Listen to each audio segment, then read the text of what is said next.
Tantôt 3 ans misy zandriko nindramandritra nisahiragna tsiraiky le tsy afaka hivily fitaovagna ay nefa te hianatsy alina le lasa nanampy areo avao zahay le nalahelo avao zahay.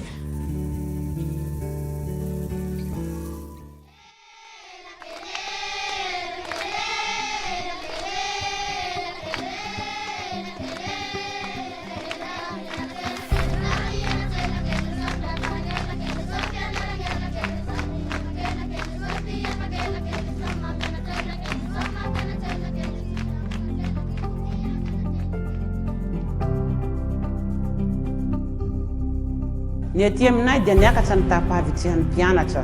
Na ireo efa nitsokan-daharana azy dia liverina indray mandeha aty an-tsekoly noho ny kalitaon'ny fampianarana. Nahazo formation ny mpampianatra sy ny mpiandraikitra hafa.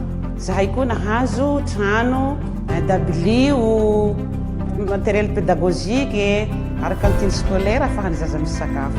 Zahay zao tamin'ny CP tamin'ny 2017 64%, tamin'ny 2018 izy dia niakatra 98%.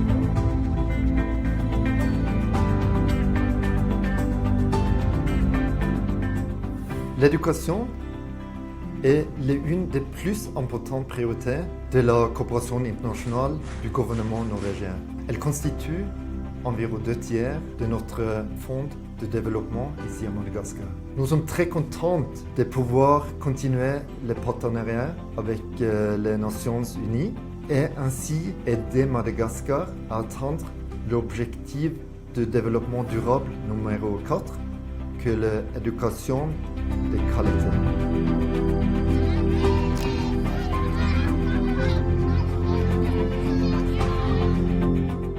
Samty taona ity mba maniry afaky CP mba hanohy ny fianarako ady mba ho lasa dokotera hanampy ny dadako sy mamako.